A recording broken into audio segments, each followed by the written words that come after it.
ایک بوڑھا یہودی اونٹ پر سوار ہو کر مدینہ آیا اور لوگوں سے پوچھنے لگا کہ کوئی مجھے محمد صلی اللہ علیہ وسلم کہاں ہوگا یہ بتا سکتا ہے۔ پھر بوڑھا یہودی حضرت علی کے پاس پہنچ گیا۔ حضرت علی نے فرمایا، آپ کو محمد صلی اللہ علیہ وسلم سے کیا کام ہے؟ حضرت محمد صلی اللہ علیہ وسلم کا تو وصال ہو چکا ہے۔ یہ سنتے ہی وہ یہودی نے زور سے چیخ، بسم اللہ الرحمن الرحیم۔ مورخین نے لکھا ہے کہ 557 ہجری میں کچھ سازشیوں نے ایک مذموم سازش تیار کی کہ حضور اکرم صلی اللہ علیہ وسلم کا جسم اطہر نکال کر قبضے میں لے لیا جائے، اور اس مقصد کے لیے دو نصرانی مدینہ پہنچے اور انہوں نے مدینہ میں یہ ظاہر کیا کہ ان کا تعلق اندلس سے ہے اور وہ مغربی ہیں۔ یہ دونوں باہر مسجد نبوی کے باہر اس مقام پر ٹھہرے جہاں سے حضور اکرم صلی اللہ علیہ وسلم کی قبر مبارک قریب تھی۔ بظاہر یہ دونوں نصرانی دن بھر نیک و خیر کے کاموں میں مصروف رہتے اور اس طرح انہوں نے وہاں پر خود کو بہت نیکوکار اشخاص کے طور پر متعارف کروا لیا۔ در حقیقت یہ دونوں نصرانی ایک مذموم سازش کو عملی جامہ پہنانے میں مصروف تھے، اور جہاں لوگ سو جاتے تو یہ نصرانی ایک خفیہ سرنگ کھود رہے تھے، اور اس کا قبر نبوی کی طرف تھا، اور سرنگ کی کھدائی سے جو مٹی نکلتی ہے یہ دونوں وہ مٹی کبھی قریبی کنویں میں پھینکتے یا پھر کبھی چمڑے کے تھیلے میں بھر کر قریبی قبرستان جنت البقیع میں ڈال آتے اور لوگوں کے سامنے یہ ظاہر کرتے کہ وہ بقیع کی زیارت کو جا رہے ہیں۔ جب ان نصرانیوں کو یہ یقین ہو گیا کہ اب وہ رسول اکرم صلی اللہ علیہ وسلم کی قبر مبارک کے قریب پہنچ گئے ہیں، تو رسول اکرم صلی اللہ علیہ وسلم کا جسم اطہر نکالنے کے لیے سازش تیار کرنے لگے کہ اس کو کس طرح منتقل کیے جائیں۔ ٹھیک انہی دنوں سلطان نور الدین زندگی نے خواب میں حضور اکرم صلی اللہ علیہ وسلم کی زیارت کی اور خواب میں دیکھا کہ آپ صلی اللہ علیہ وسلم دو بھورے آدمیوں کی طرف اشارہ کر کے فرما رہے ہیں کہ اے محمود، مجھے ان دو آدمیوں سے بچاؤ۔ نور الدین زندگی گھبرا کر اٹھا اور پھر نماز پڑھ کر سو گیا، لیکن لگاتار 3 مرتبہ پھر یہی خواب دیکھنے پر پریشان ہو گیا اور اپنے وزیر جمال الدین موصلی کو طلب کیا اور اس کو تفصیل سنائی، تو اس نے نور الدین زندگی کو فوری طور پر مدینہ منورہ روانہ ہونے کا مشورہ دیا۔ سلطان نور الدین زندگی نے رات کے بقیہ حصے میں مدینہ منورہ روانگی کی تیاری کی اور 20 آدمیوں کی نگرانی میں بہت سے اونٹ اور مال و متاع لے کر فوری مدینہ روانہ ہو گیا، اور اس نے مدینہ منورہ کا دن رات سفر کرتے ہوئے 16 دن میں طے کیا۔ بعض مورخین لکھتے ہیں کہ سلطان کے سفر میں 1000 اونٹ، گھوڑے اور دیگر سواریاں شامل تھی۔ مدینہ پہنچ کر سلطان نے مسجد نبوی میں نماز ادا کی اور قبر نبوی کی زیارت کے بعد وہیں بیٹھ گیا، اور پھر اعلان کر دیا کہ سلطان مدینہ میں بنفس نفیس موجود ہیں اور ان کے پاس بہت سارا صدقہ اور اموال ہیں۔ سلطان یہ سارا مال و متاع باشندگان مدینہ میں تقسیم کریں گے اور ان سے ملاقات بھی کرتے جائیں گے۔ اعلان کے بعد محتاج حاضر ہوئے اور اموال تقسیم ہونے لگے۔ سلطان حاضرین کا معائنہ کرتا جا رہا تھا، لیکن ان میں کوئی آدمی ان لوگوں کی شباہت سے نہیں ملتا تھا۔ لیکن سلطان نے پوچھا، کیا کوئی ایسا شخص جو مال لینے حاضر نہ ہو سکا ہو؟ لوگوں نے جواب دیا، کوئی باقی نہیں رہا، البتہ 2 مغربی آدمی ہیں، وہ کسی سے کچھ نہیں لیتے، وہ بہت نیک اور پارسا آدمی ہیں۔ سلطان نے حکم دیا کہ ان کو میرے پاس لے آؤ۔ لوگوں نے جب ان دونوں کو حاضر کیا تو سلطان دیکھتے ہی پہچان گیا کہ یہ دونوں وہی آدمی ہیں جن کی طرف حضور اکرم صلی اللہ علیہ وسلم نے اشارہ دیا تھا۔ سلطان نے ان سے دریافت کیا، تم کہاں کے رہنے والے ہو؟ انہوں نے جواب دیا، ہم مغرب کے رہنے والے ہیں، حج کی نیت سے آئے تھے اور اس سال مسجد نبوی کے قریب رہنے کا ارادہ ہے۔ سلطان نے جب ان لوگوں سے بارہا اصرار کیا اور وہ ایک ہی بات دہراتے رہے، تو سلطان اہل مدینہ کے چند رہائشیوں کے ساتھ ان کی رہائش گاہ پہنچ گئے۔ تو لوگوں نے دیکھا کہ ان کے گھر میں بہت سارا مال ہے اور دیوار پر لگی چھجی میں قرآن پاک کے نسخے موجود ہیں۔ سلطان رہائش گاہ کا بغور معائنہ کرنے لگا اور اس نے اچانک رہائش گاہ میں بچھا ہوا قالین اٹھا کر دیکھا تو قالین کے نیچے لکڑی کا تختہ تھا۔ جب تختہ اٹھایا تو اس کے نیچے کھدی ہوئی سرنگ نظر آئی جو سیدھی قبر نبوی کی طرف جا رہی تھی اور مسجد نبوی کی دیوار کی حد پار کر چکی تھی۔ جب اہل مدینہ نے یہ منظر دیکھا تو ان پر دہشت طاری ہو گئی، کیونکہ ان دونوں اشخاص سے متعلق ان کا اعتقاد نہایت اچھا تھا۔ جب ان مجرموں کی ساری حقیقت بے نقاب ہو گئی تو سلطان نے ان کی گردن قلم کرنے کا حکم نامہ جاری کر دیا۔ پھر سلطان نے حکم دیا کہ حجرہ نبوی کے ارد گرد پانی کی سطح تک خندق کھودی جائے اور اس میں سیسا پگھلا کر ڈالا جائے، اور سیسا پگھلا کر پوری خندق بند کر دی گئی۔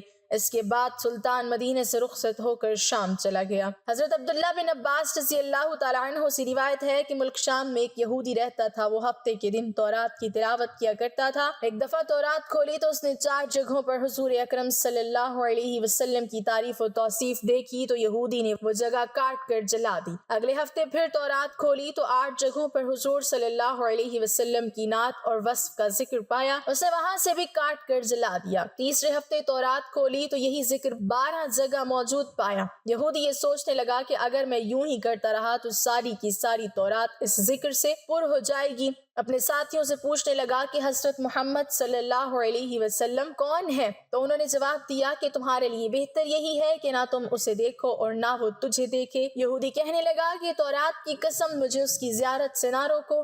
تو ساتھیوں نے اجازت دے دی اور وہ اپنے سواری پر سوار ہو کر رات دن منزل بہ منزل چلتا رہا۔ مدینہ منورہ کے قریب پہنچا تو سب سے پہلے حضرت سلمان فارسی رضی اللہ تعالی عنہ سے ملاقات ہوئی۔ ان کے حسن کو دیکھ کر سمجھا کہ یہی محمد صلی اللہ علیہ وسلم ہیں، حالانکہ آپ صلی اللہ علیہ وسلم کو اس دنیا سے سفر کیے 3 دن ہو چکے تھے۔ حضرت سلمان فارسی رضی اللہ تعالی عنہ اس بات سے روئے اور کہا میں تو محمد صلی اللہ علیہ وسلم کا خادم ہوں۔ یہودی بولا پھر محمد صلی اللہ علیہ وسلم کہاں ہے؟ اب سلمان فارسی رضی اللہ تعالیٰ عنہ سوچنے لگے کہ اگر وصال کی خبر سناتا ہوں تو یہ واپس ہو جائے گا، اگر یہ کہہ دوں کہ موجود ہے تو جھوٹ ہوگا۔ بالآخر حضرت سلمان فارسی رضی اللہ تعالیٰ عنہ یہودی سے کہنے لگے کہ میں تجھے حضور اکرم صلی اللہ علیہ وسلم کے صحابہ کے پاس لے چلتا ہوں۔ مسجد میں آئے تو سب کے سب صحابہ اکرام رضی اللہ عنہم غم کی تصویر بنے ہوئے تھے۔ یہودی نے یہ سمجھ کر کہ ضرور محمد صلی اللہ علیہ وسلم ان میں موجود ہوں گے، السلام علیکم یا محمد صلی اللہ علیہ وسلم کا کلمہ کہا۔ صحابہ نے یہ سنا تو تمام صحابہ اکرام میں ایک کوہرام مچ گیا اور سب آہ و بکا کرنے لگے۔ حضرت علی رضی اللہ تعالی عنہ بھی وہاں تشریف فرما تھے۔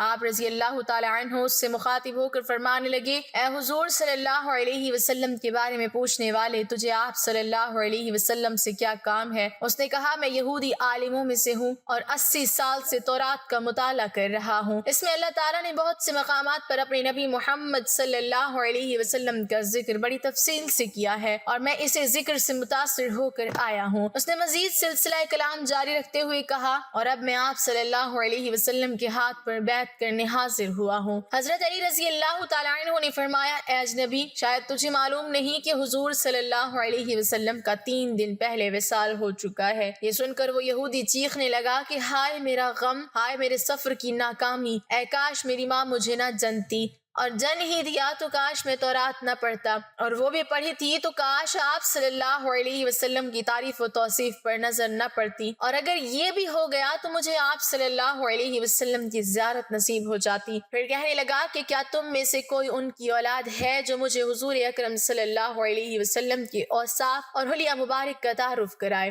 حضرت علی رضی اللہ تعالیٰ عنہ آگے بڑھے اور فرمایا میرا نام علی ہے۔ یہودی بولا میں نے آپ کا نام بھی تورات میں دیکھا ہے۔ حضرت علی رضی اللہ تعالیٰ عنہ نے حضور صلی اللہ علیہ وسلم کا حلیہ مبارک بیان کرنا شروع کیا کہ آپ صلی اللہ علیہ وسلم نہ حد سے زیادہ لمبے اور نہ ہی زیادہ چھوٹے تھے۔ سر مبارک گول تھا، پیشانی کشادہ اور آنکھوں کا رنگ خوب سیاہ تھا۔ آپ صلی اللہ علیہ وسلم کی پلکیں دراز تھیں، ہنسی کے وقت دانتوں سے نورانی شعاعیں نکلتی تھیں، سینے سے ناف تک بالوں کی لکیر تھی، ہتھیلیوں پر گوشت تھا، قدموں کے تلوے قدرے گہرے تھے، بدن کے جوڑوں کی ہڈیاں موٹی تھیں، مثلاً کوہنیاں اور گھٹنے، اور آپ صلی اللہ علیہ وسلم کی شانوں کے درمیان مہر نبوت تھی۔ یہودی کہنے لگا اے علی رضی اللہ تعالیٰ عنہ، تو نے جو کچھ بتایا بالکل صحیح بتایا، تورات میں آپ صلی اللہ علیہ وسلم کی تعریف و توصیف اسی طرح موجود ہے۔ پھر کہا محمد صلی اللہ علیہ وسلم کا کوئی کپڑا موجود ہو تو میں اسے سونگھنا چاہتا ہوں۔ حضرت علی رضی اللہ تعالیٰ عنہ نے فرمایا ہاں سلمان،